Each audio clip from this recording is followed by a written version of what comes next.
दोस्तों आज के हमारे इस वीडियो का टॉपिक है टाइप्स ऑफ इलेक्ट्रिकल मोटर के ऊपर। दोस्तों ये क्वेश्चन इंटरव्यू में सबसे ज़्यादा पूछा जाता है इलेक्ट्रिकल के अंदर।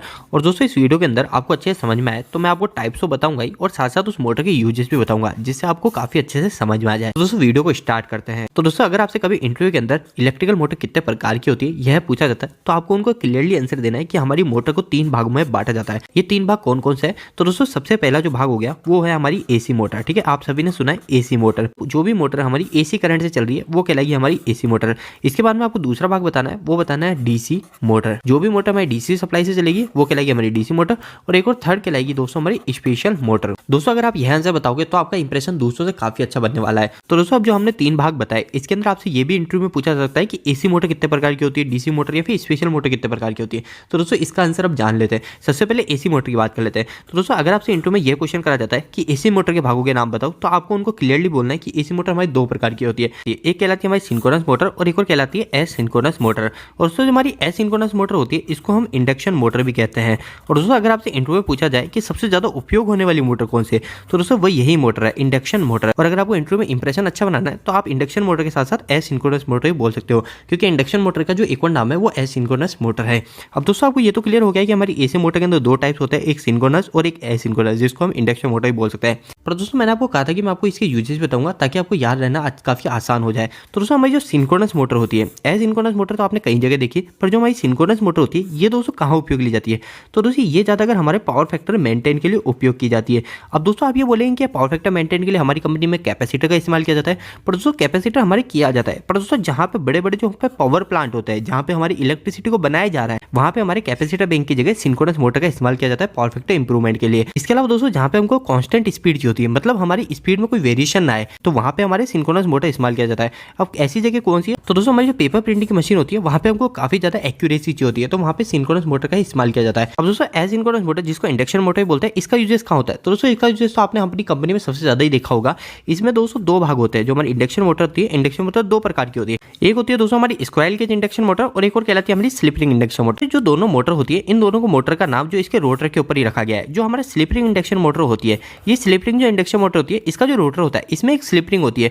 ये स्लिप रिंग मोटर उस जगह लगाई जाती है जहाँ पे हमको स्टार्टिंग में काफी ज्यादा हाई टॉर्क की जरूरत होती है। जैसे आपने देखी हमारी क्रेन जो होती है, उस क्रेन के अंदर जो होस्टिंग के लिए, जो हमारा वेट लिफ्टिंग के लिए हमको उठाना या नीचे करना होता है, वहां पे हम अधिकतर स्लिप रिंग इंडक्शन मोटर का ही उपयोग करते हैं। अब दोस्तों एसी मोटर के बाद में हम बात कर लेते हैं डीसी मोटर की। अगर आपसे इंटरव्यू पूछा जाता है कि डीसी मोटर कितने प्रकार की होती है तो दोस्तों उस समय आपको आंसर देना है हमारी डीसी मोटर को 4 भागों में बांटा जाता है। नंबर 1 है दोस्तों डीसी शंट मोटर। अब दोस्तों डीसी शंट मोटर कौन सी है? हमारी दोस्तों जितनी भी आपको कहीं पे डीसी मोटर मिलेगी ना, उसमें आप ये समझ लीजिए 80% जो चांस होंगे वो डीसी शंट मोटर के ही होंगे, क्योंकि डीसी शंट मोटर सबसे ज्यादा उपयोग की जाने वाली मोटर है डीसी में।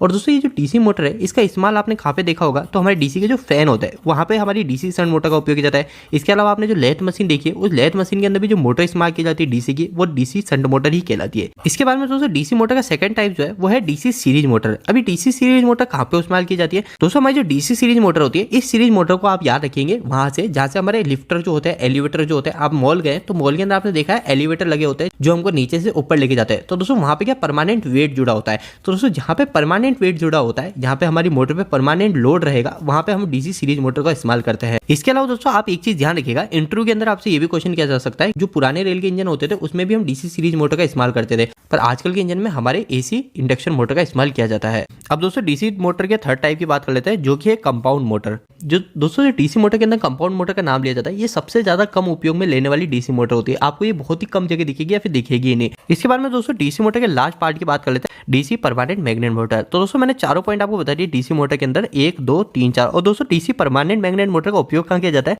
दोस्तों ये जो मोटर होती है इसके अंदर एक परमानेंट मैग्नेट लगा होता है। तो दोस्तों ये परमानेंट मैग्नेट लगे होने के कारण इसकी जो स्पीड होती है वो स्पीड काफी तेज होती है। तो हमारे जो घरों के अंदर जो बच्चे के लिए टॉय कार लाते हैं, उस कार के अंदर हमारी डीसी परमानेंट मैग्नेट होती है। इसके अलावा जो आपने देखे हमारे जो कंप्यूटर के फैन होता है, वो कंप्यूटर के फैन कितनी तेज घूमता है, उस फैन के अंदर हमारे डीसी परमानेंट मैग्नेट मोटर का उपयोग किया जाता है। दोस्तों अब इलेक्ट्रिकल मोटर के तीसरे टाइप्स की बात कर लेते हैं, जो कि स्पेशल मोटर। अब दोस्तों स्पेशल मोटर के अंदर कौन कौन सी मोटर होती है? तो सबसे पहली मोटर है वो है यूनिवर्सल मोटर। दोस्तों ये काफी इंटरेस्टिंग मोटर है। ये जो मोटर है आपको कैसे याद रखना है? आपको याद रखना है कि हमारी एसी और डीसी एसी और डीसी सप्लाई से चलने वाली जो मोटर है वो हमारी यूनिवर्सल मोटर है। दोस्तों आपसे इंटरव्यू में ये भी क्वेश्चन किया जा सकता है कि हमारी ऐसी कौन सी मोटर है जो एसी सप्लाई से भी चलती है और डीसी सप्लाई से भी चलती है, तो आपको वहां पे बताना है यूनिवर्सल मोटर हमारी ऐसी मोटर है जो एसी और डीसी दोनों से चलती है।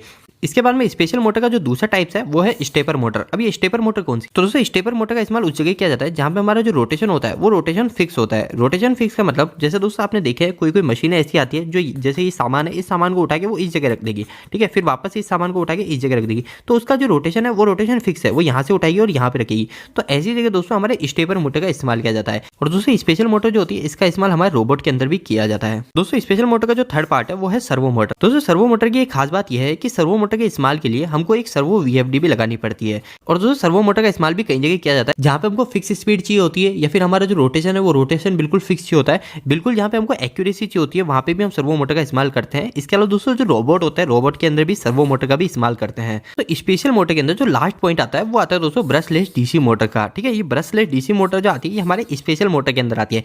दोस्तों ब्रशलेस डीसी मोटर काफी ज्यादा फायदेमंद है। ये क्यों फायदेमंद है, क्योंकि आपको पता है हमारी जो डीसी मोटर होती है, डीसी मोटर की हमारी एफिशिएंसी काफी अच्छी होती है, पर दोस्तों उसके अंदर हमको नुकसान ये होता है कि हमको उसका मेंटेनेंस बार बार करना पड़ता है। और उसके मेंटेनेंस के अंदर सबसे ज्यादा कार्य किया जाता है वो किया जाता है उसके ब्रश को चेंज करना।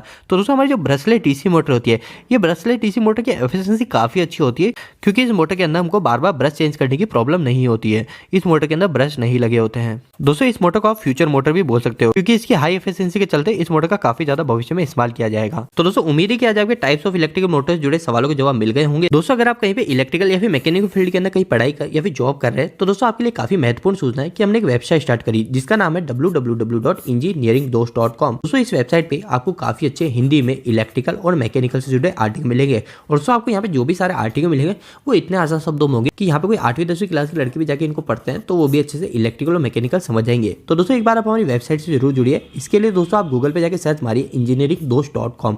और दोस्तों आपको वेबसाइट कैसी लगी प्लीज वहाँ पे कमेंट बॉक्स में कमेंट करके जरूर बताइएगा। और दोस्तों अगर आपको टाइप्स ऑफ इलेक्ट्रिकल मोटर के बारे में भी कंटेंट चाहिए तो वहाँ पे मैंने अपलोड कर रखा है, आप वहाँ पे जाके भी पढ़ सकते हो। दोस्तों आपको यह वीडियो कैसा लगा, इस वीडियो को लाइक करके जरूर बताएं। अगर आपको कोई भी सवाल इस वीडियो के प्रति इलेक्ट्रिकल से जुड़ा है तो आप मुझे नीचे कमेंट बॉक्स में कमेंट करके पूछ सकते हैं। इलेक्ट्रिकल वीडियो सर आप हिंदी में देखना पसंद करते हैं आज हमारे चैनल को सब्सक्राइब कर लीजिए। आज के लिए इतना ही, धन्यवाद।